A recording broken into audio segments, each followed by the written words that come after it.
नमस्कार, मेरा नाम है नवेद और आप देख रहे हैं दमदार 10। दमदार 10 में आज बात बीजेपी के मिशन उत्तर प्रदेश की। साल 2022 में होने वाले यूपी विधानसभा चुनाव में योगी की वापसी का ब्लूप्रिंट तैयार किया जा चुका है। यहां मिशन 300 प्लस के लिए बीजेपी ने खास प्लान तैयार किया है। प्रतिष्ठा का सवाल बन चुके इस चुनाव में जीत के संकल्प के साथ प्रचार की कमान खुद प्रधानमंत्री नरेंद्र मोदी संभालेंगे। क्या है बीजेपी की रणनीति और हिंदुत्व के सहारे कैसे मोदी करेंगे बीजेपी का बेड़ा पार, इस रिपोर्ट के जरिए समझने की कोशिश करते हैं।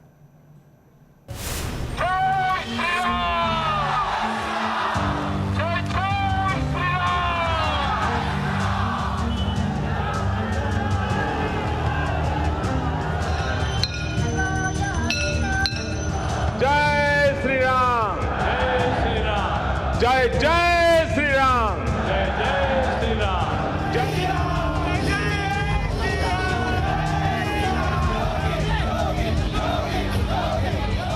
माहौल बनने लगा है। मिशन है यूपी 2022 में महाविजय। भारत माता की, भारत माता की। एक्शन प्लान तैयार है। टारगेट है 300 प्लस सीट।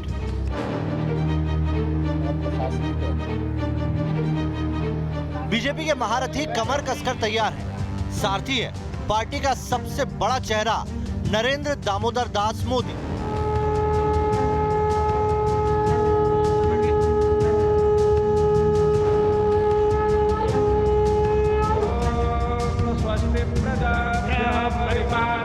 वो मोदी जो कड़े फैसले लेने के लिए जाने जाते हैं। वो मोदी जिनकी सरकार में अयोध्या में राम भक्तों का 500 साल का इंतजार खत्म हुआ।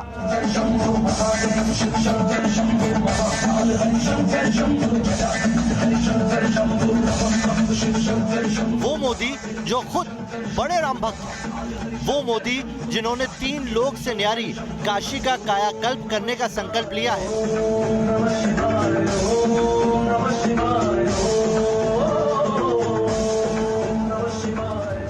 यूपी में सियासी दलों की जोर आजमाइश के बीच बीजेपी का जोश हाई है। साल 2022 में एक बार फिर यूपी में भगवा लहराने की लड़ाई है। पार्टी ने यूपी में फिर योगी सरकार बनाने का शंखनाद कर दिया है। प्रधानमंत्री नरेंद्र मोदी जी ने यही सीख हम लोगों को पार्लियामेंट में दी। पूज्य महाराज जी ने यही सीख हम सबको दी। गोरखपुर ने भी देखा, उनको उत्तर प्रदेश ने भी देखा, पूज्य महाराज जी को देश भी देख रहा है। सेवा ही पावर है, शक्ति है भाजपा का, ये बात जानना बहुत ज़रूरी। हम लोग ओवर कॉन्फिडेंट नहीं रहते हैं, हम लोग मेहनत करते हैं। हम लोगों को संगठन में यही सिखाया जाता है। जब मीटिंग होती है, राष्ट्रीय अध्यक्ष जी नड्डा जी बताते हैं, अमित शाह जी बताते हैं कि आप लोग सेवा करिए और आपको जनता देख रही है। हिंदुस्तान के सबसे बड़े राज्य में जीत का सवाल है, इसीलिए बीजेपी के मिशन की कमान खुद प्रधानमंत्री नरेंद्र मोदी के हाथों में है। क्या है बीजेपी का यूपी प्लान, इन पॉइंट्स में समझिए। दशहरे के बाद पूरी तरह चुनावी मोड में आ जाएगी बीजेपी। मोदी, शाह, नड्डा और योगी के धुआंधार दौरे होंगे। 27,000 से ज्यादा शक्ति केंद्रों पर बूथ विजन अभियान चलाया जाएगा। अयोध्या में भव्य दीपोत्सव कार्यक्रम में खुद पीएम मोदी शामिल हो सकते हैं। यानी प्लान भव्य है, इसीलिए बीजेपी को पूरा भरोसा भी है कि हिंदुत्व के सबसे बड़े पोस्टर बॉय योगी, चुनावी रणनीति के चाणक्य अमित शाह और मौजूदा दौर के राष्ट्रनायक मोदी की त्रिमूर्ति से यूपी में महाविजय मिलेगी, जिससे 2024 में दिल्ली का रास्ता भी साफ होगा। उत्तर प्रदेश ही नहीं बल्कि अब पूरा देश इस समय अगर चुनाव की बात आती है तो केवल एक ही चेहरा पूरे देश भर में दिखाई देता है, वो नरेंद्र मोदी जी का। वो सर्वाधिक लोकप्रिय नेता न केवल भारत के बल्कि दुनिया के हैं। इसलिए चुनाव में तो धुआंधार उनका प्रेजेंस लोगों को दिखाई देगा ही। लेकिन हमारे गृह मंत्री माननीय अमित शाह जी और हमारे योगी जी, राजनाथ जी जैसे नेता, ये इनकी भी धुआंधार रैलियां होंगी। यूपी में चुनाव प्रचार के लिए बीजेपी का सबसे बड़ा चेहरा पीएम मोदी, अमित शाह और सीएम योगी होंगे। रैलियों और रोड शो पर मेन फोकस होगा। खबरों के मुताबिक यूपी में चुनाव प्रचार के दौरान पीएम मोदी 30 से ज्यादा रैलियां करेंगे, वहीं अमित शाह 50 से ज्यादा सभाएं करेंगे। अमित शाह यूपी में 2 दर्जन से ज्यादा रोड शो भी करने वाले हैं। चुनाव की तैयारी के दौरान ली गई ग्राउंड रिपोर्ट के बाद यूपी बीजेपी ने केंद्रीय नेतृत्व से पीएम मोदी और अमित शाह की ज्यादा से ज्यादा रैली कराने की मांग की थी, जिसे देखते हुए ये फैसला लिया गया है। देखिए, भारतीय जनता पार्टी के समक्ष किसी अन्य पार्टी की कोई चुनौती नहीं है, क्योंकि सभी पार्टियां अपने आप में ही बिखरी हुई हैं।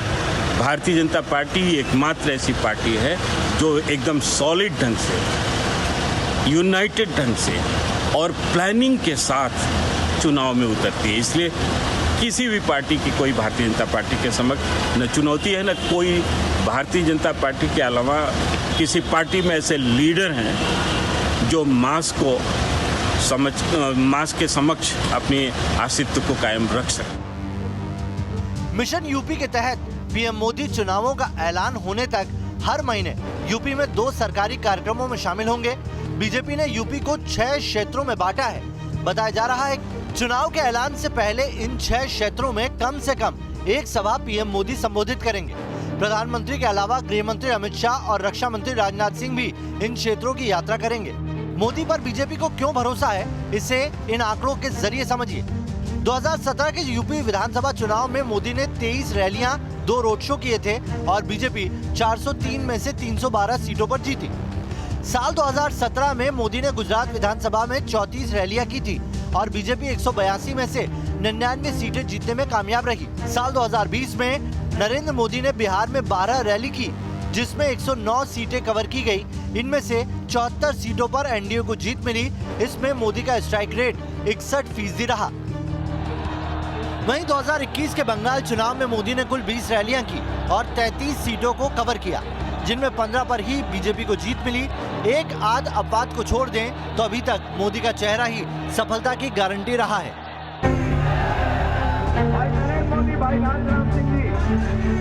बीजेपी ने इस साल पश्चिम बंगाल में जैसे धुआंधार प्रचार किया, ठीक वैसा ही प्लान यूपी के लिए बनाया गया है।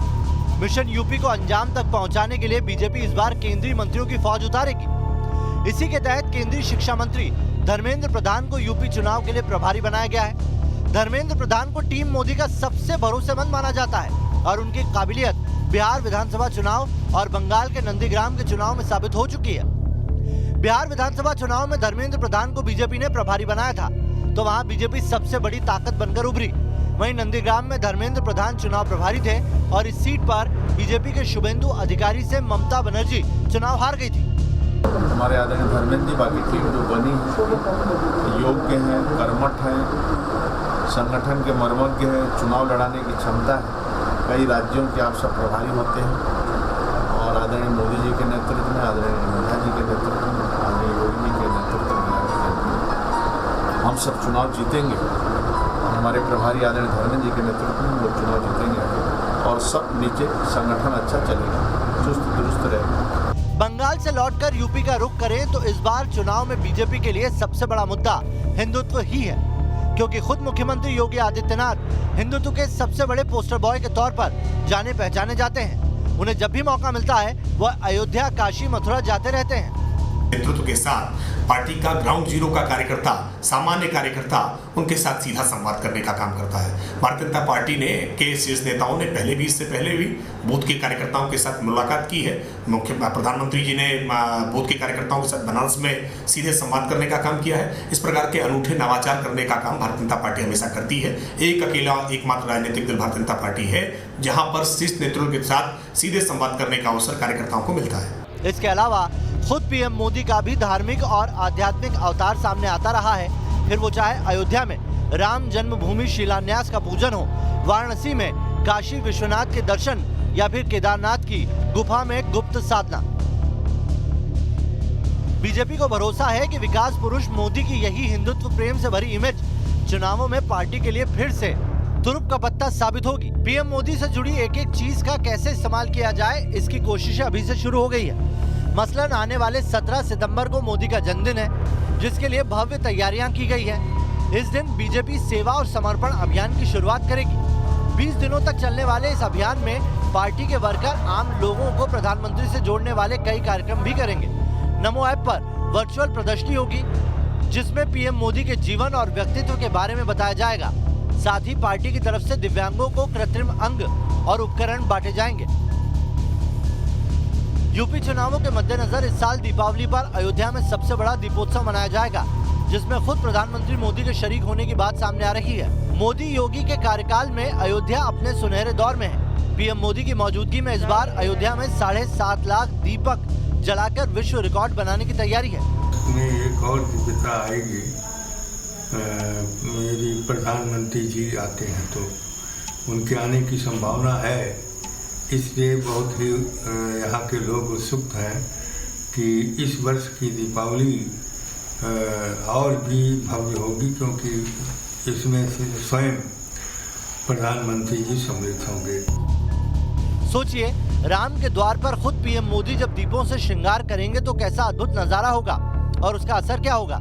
यकीनी तौर पर चुनाव से पहले पीएम मोदी के इस अयोध्या दौरे का मकसद बेहद खास हो जाता है। इसे ऐसे समझिए, चुनाव यूपी का है, लेकिन ऐसा पहली बार हो रहा है कि इस वक्त सियासत का फोकस राजधानी लखनऊ से ज्यादा रामनगरी अयोध्या पर है, क्योंकि यहीं से ब्राह्मणों को रिझाने की कोशिश की जा रही है।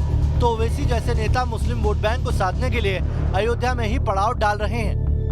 राहुल गांधी जी, वैष्णो जी पैदल चल के जा रहे हैं। अचानक सब लोग घंटी पूजा कर रहे हैं। अभी 4 महीने और चुनाव के हैं, वो आने दीजिए, देखिएगा सब लोग अपने कपारे नारियल फोड़ेगा। अब वो समय आएगा कि लोग कपार नारियल फोड़ेगा, अपने आप ही पे सब धूप और बत्ती लगाएगा। ये समय आने वाला। ये लोग इतना कि कैसे मोदी जी, कैसे योगी जी को परास्त कर दें, इनके पास कोई मौका नहीं है। हर जगह भारतीय जनता पार्टी के कार्यकर्ता आपको दिखाई देंगे। दरअसल इस धार्मिक शहर में किसी भी राजनीतिक घटनाक्रम का न केवल अयोध्या और उसके आसपास बल्कि पूर्वांचल और राज्य के दूसरे हिस्सों में भी असर होता है। इसीलिए सभी पार्टियों का फोकस अयोध्या पर है। जहां तक बीजेपी का सवाल है तो अयोध्या और राम से उसका पुराना नाता रहा है। मोदी खुद दीपावली पर 3 नवंबर को यहां आ ही रहे हैं। इसके अलावा यूपी के सीएम योगी आदित्यनाथ के अयोध्या से ही विधानसभा चुनाव लड़ने की अटकलें हैं। अयोध्या में बीजेपी के लिए लीड है, क्योंकि राम और मंदिर हमेशा उसकी चुनावी एजेंडे में रहे हैं। वहीं दूसरी पार्टियां बीजेपी के हिंदुत्व की काट नहीं ढूंढ पा रही है। ऐसे में वो अयोध्या के महत्व को ही भुनाने की कोशिश कर रही हैं। यूपी की सियासत की नब्ज पर पकड़ रखने वाले एक्सपर्ट्स का भी मानना है अयोध्या वो मुद्दा है जिस पर बीजेपी को छोड़कर इस वक्त सभी पार्टियां उलझन में हैं और चुनावों में इसका फायदा बीजेपी को मिलना तय है। Team news nation. तो चलिए दमदार 10 में अब बात उस रहस्यमयी बीमारी की जिसके ऊपर से रहस्य का पर्दा उठ चुका है। यूपी, मध्य प्रदेश और बिहार में बच्चों को अपनी गिरफ्त में लेने वाली बीमारी का पता लग गया है। यूपी के फिरोजाबाद से लौटी सेंट्रल टीम ने जांच के बाद यह पता लगाया है कि ये रहस्यमयी बीमारी डेंगू वायरस का वो वेरिएंट है जिसे मेडिकल साइंस सबसे ज्यादा खतरनाक मानता है। ये वेरिएंट है D2। इस वेरिएंट के मरीजों को अगर वक्त पर इलाज ना मिले तो ये जानलेवा हो सकता है। उत्तर प्रदेश और मध्य प्रदेश में इस वक्त इस रहस्यमयी बीमारी को लेकर ग्राउंड रियलिटी क्या है, आइए अब वो आपको दिखाते हैं।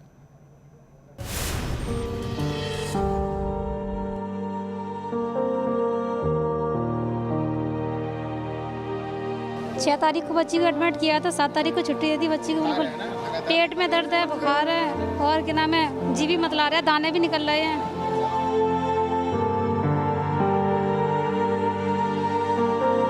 दवाई ले ली थी प्राइवेट और उसको कोई आराम नहीं मिल रहा है, तो सब लोग बोलते हैं सरकारी में ले जाओ, उसको दिखा के लाओ। दवाई ली है, भाप लगवाई, लेकिन पलंगे चलो बंद ना है।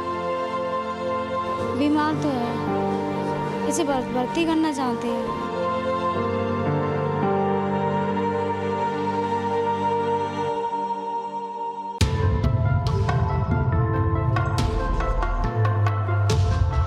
भोपाल में एक बेड पर 2 बच्चे एडमिट हैं।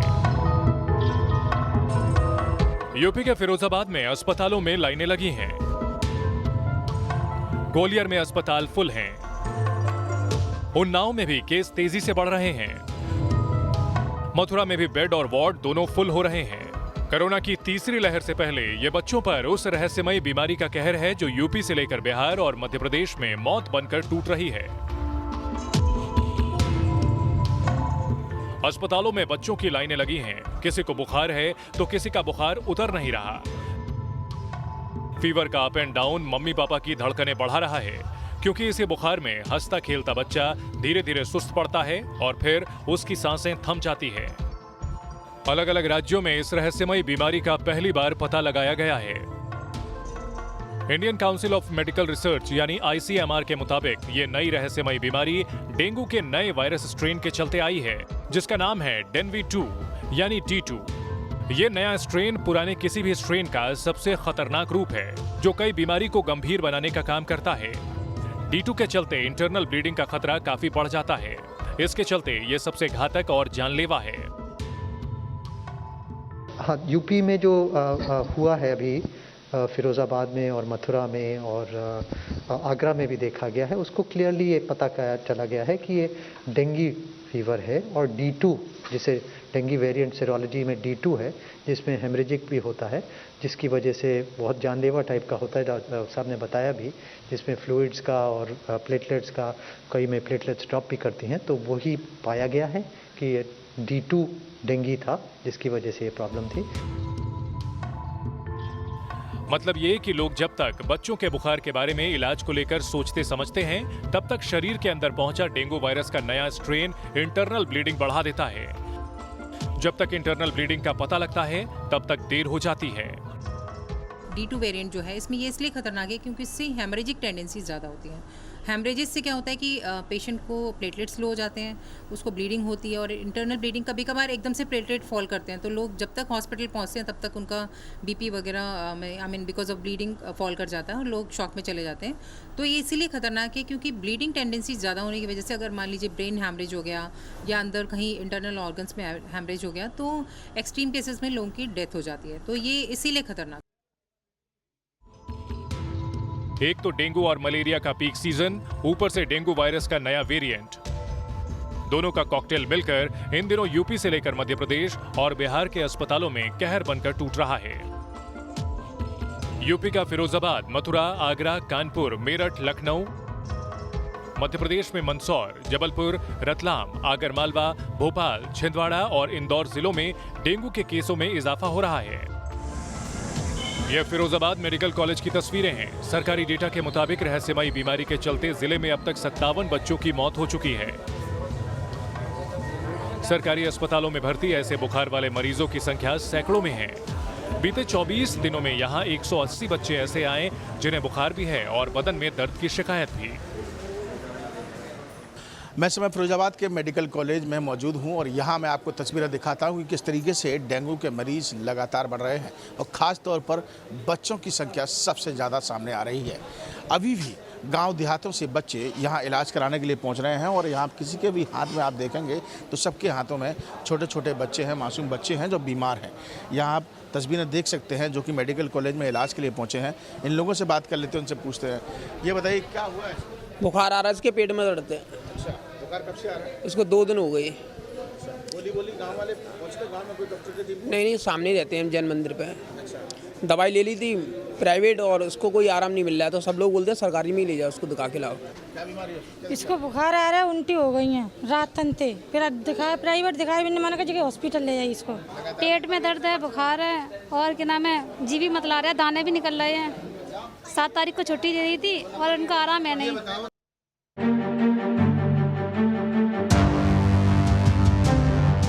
फिरोजाबाद यूपी का वो जिला है जो बच्चों में शुरू हुई रहस्यमयी बीमारी का सबसे बड़ा सेंटर बना। वजह यह बताई जा रही है कि शुरुआत में यहाँ डेंगू के लिए किया जाने वाला एलाइजा टेस्ट नहीं किया गया। कोरोना खतरे के बीच शुरुआत में बच्चों का सिर्फ तेजी से रैपिड एंटीजन टेस्ट किया जाता रहा। बाद में एलाइजा टेस्ट के किट अस्पताल पहुंचे, तब डेंगू का मामला क्लियर होने लगा। नहीं, कोई कमी नहीं थी। एक्चुअली हम लोग के यहाँ हर मानसून सीजन में एक आध केसेस आते थे, इतने केसेस नहीं आते थे और हमारा रैपिड कार्ड टेस्ट से उसकी भी सेंसिटिविटी अच्छी है, प्लस प्लेटलेट मॉनिटर कर रहे थे, तो हमारा पूरा उस पर निगरानी था।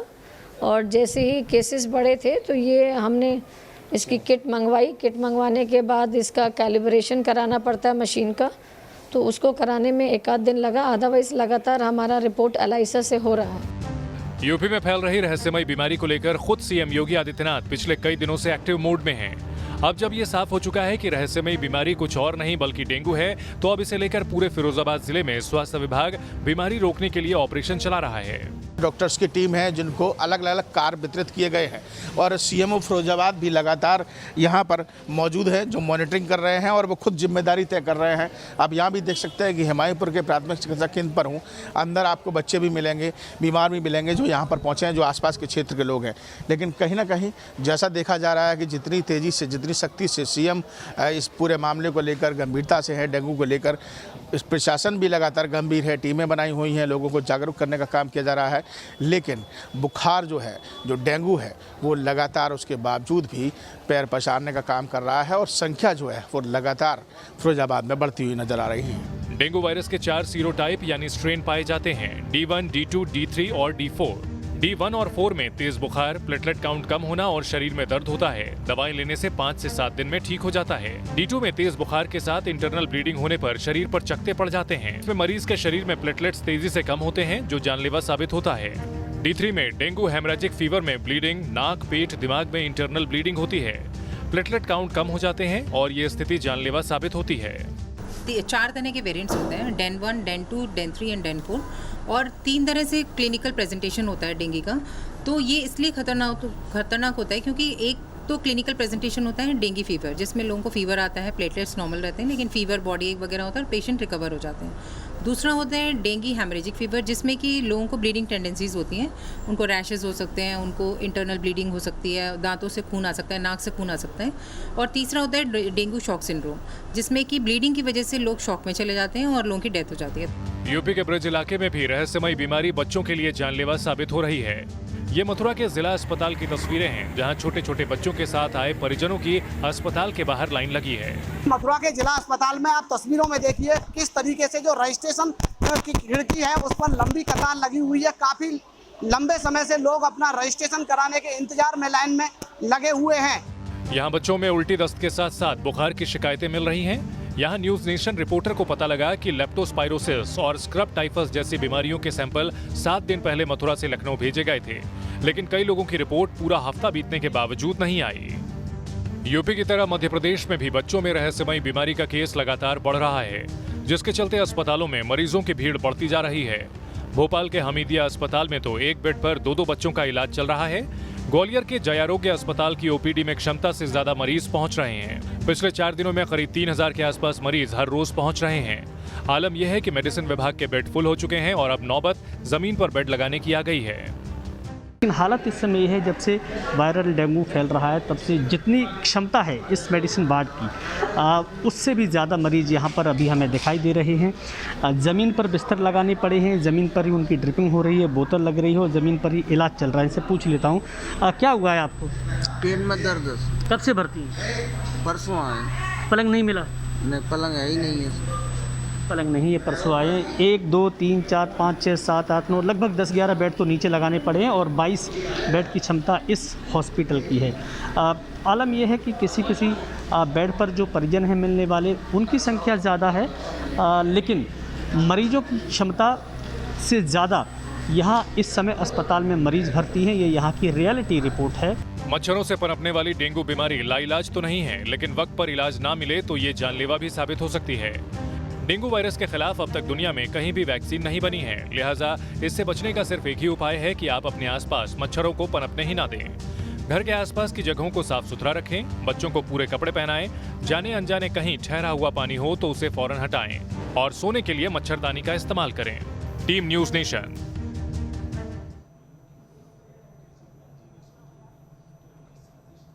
चलिए यहाँ रुक रहे हैं एक छोटे से ब्रेक के लिए, तुरंत लौट रहे हैं।